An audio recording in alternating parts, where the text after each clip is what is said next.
Come on, dogs. Woo! Hey, hello everyone. We've made it. We are going to be able to put up a video this Sunday. We thought with Storm Amy we wouldn't have a chance, but fortunately the storm has passed. We haven't found any damage, but I'm just going to go and check on the bees.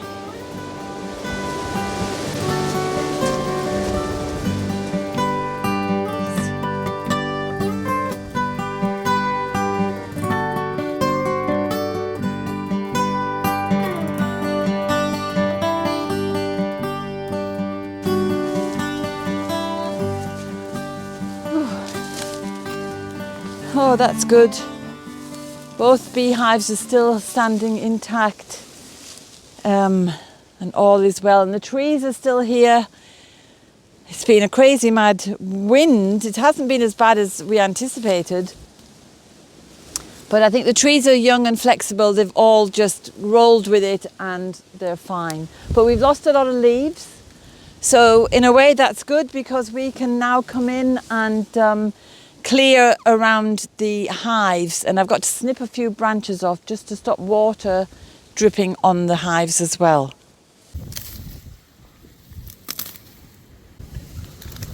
There we are.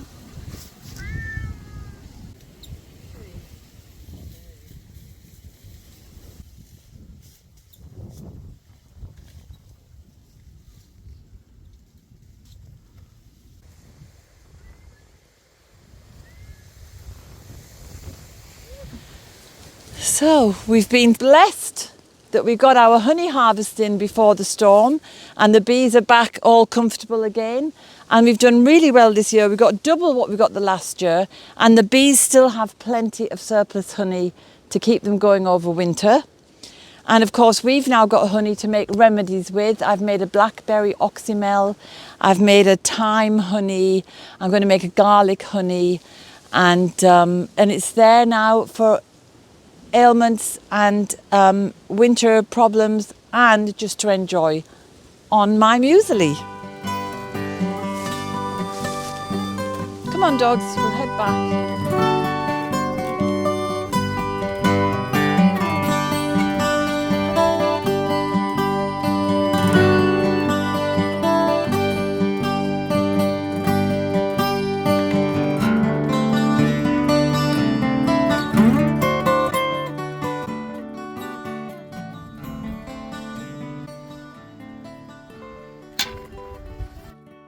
Before Storm Amy came, we had some really lovely autumn days. It was sunny, it was warm, there was no wind. It was a perfect day to be outside, and we harvested all of our spuds, the turnips, kale, and the rest of the carrots. And the chickens are out roaming now because it's a chance for them to eat up all the pests. And we've also been so lucky with our honey harvest. We've brought the supers, the big boxes, from the hives, and then we take the frames out, and we have to take the wax off the frames. We've just bought a professional capping fork to do this horrible messy job, but it was too late for this year, so next year. All this wax will be reused as well. We'll render it down, and it will come in for candles, for salves, and for furniture polish and all kinds of things. So when the frames are ready, they go into the extractor, and then the honey is spun.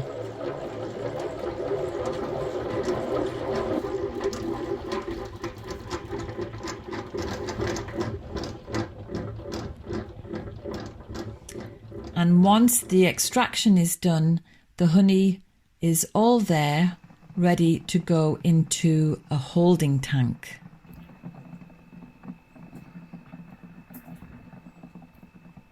And the holding tank is just a large bucket.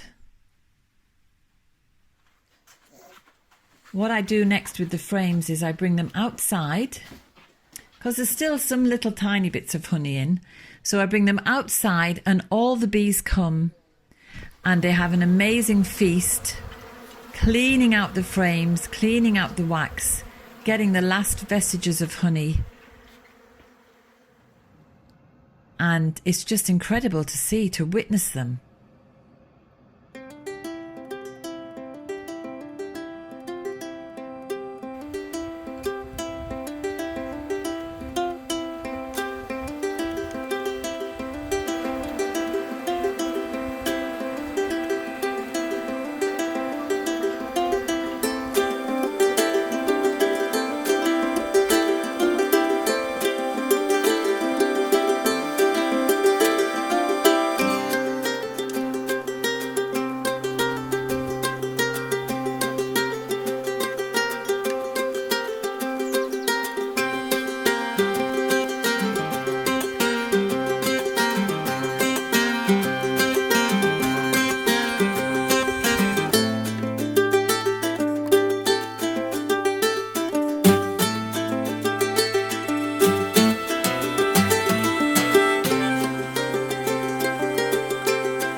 Wasn't that absolutely amazing and fascinating? We never get the chance to see bees so close up in real time.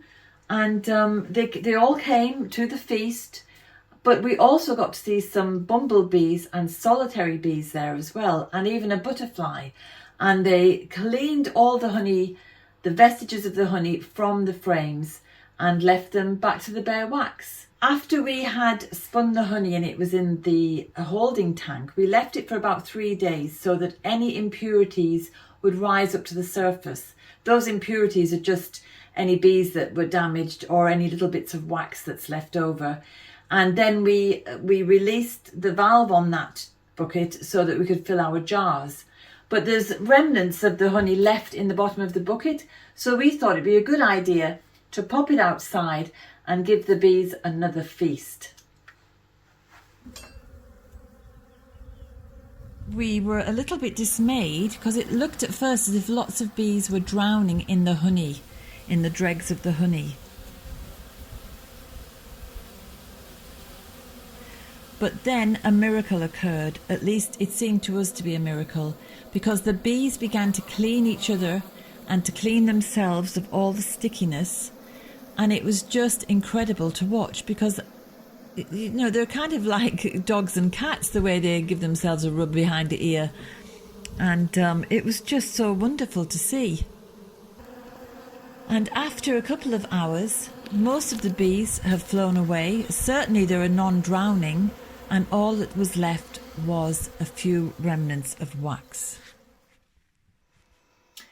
We were recently at the local arts festival. It's an annual event, and we went to see a film that a lady from Dublin, I think, had made. Her name is Brenda Castles, and I'll put a link below.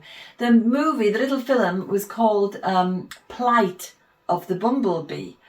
And I just want to mention it here because we got our hive because we wanted to save the honeybee, and we thought if we give them a home, it means they're going to be safe. But actually, the honeybees in Ireland are not at risk. There are so many hobby beekeepers now that there's lots and lots of honeybees. But we tend to forget about the other bees, the wild bees, the bumblebees and the digger bees and the solitary bees and several other varieties of bees as well.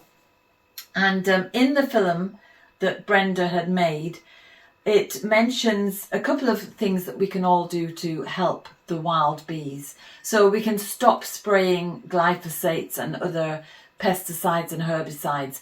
There's never just a little amount that's safe. It's dangerous stuff and it should be banned, in my opinion. So please stop spraying, not just for the bees, but for the plants, because our plant biodiversity is going to be at risk if we don't have those pollinators. And the difference between, this is what I think I got from the little film, the difference between the honeybees and the wild bees is that honeybees can go to any plant and obtain nectar to make honey with, whereas the bumblebees and the other solitary bees have to go to specific plants that they've evolved with. They have a reciprocal relationship.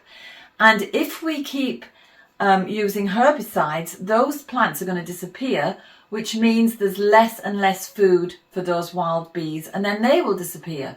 So we need pollinators and plants in the wild. So stop spraying, please. And also grow your wild flowers. So by that I mean leave the weeds, because they are the wild flowers. One of the things in this little film was that lots of people think they're doing good by growing a wildflower meadow, and it does look beautiful, but some of those plants are not native.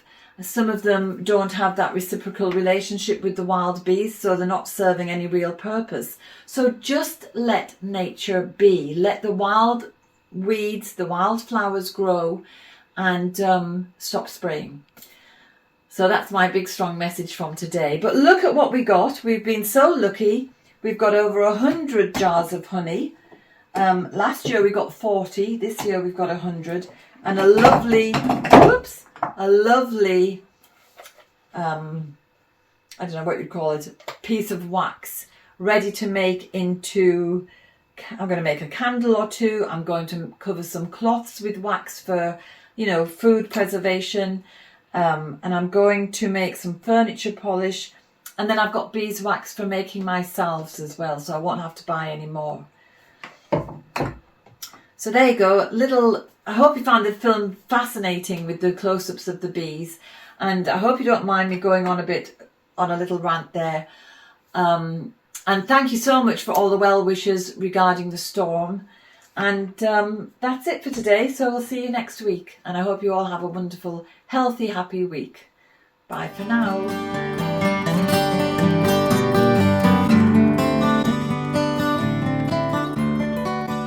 I hope you enjoyed today's film. If you did, subscribe and hit the bell for notifications. And have a look at the website danusirishherbgarden.com for more information about us and about the herbal medicine courses I offer and the Wise Woman Way training. And if you go to the shop, you can find the books, the weed handbooks and other herbal goodies. And remember, we put a new film out every Sunday. So looking forward to seeing you next week.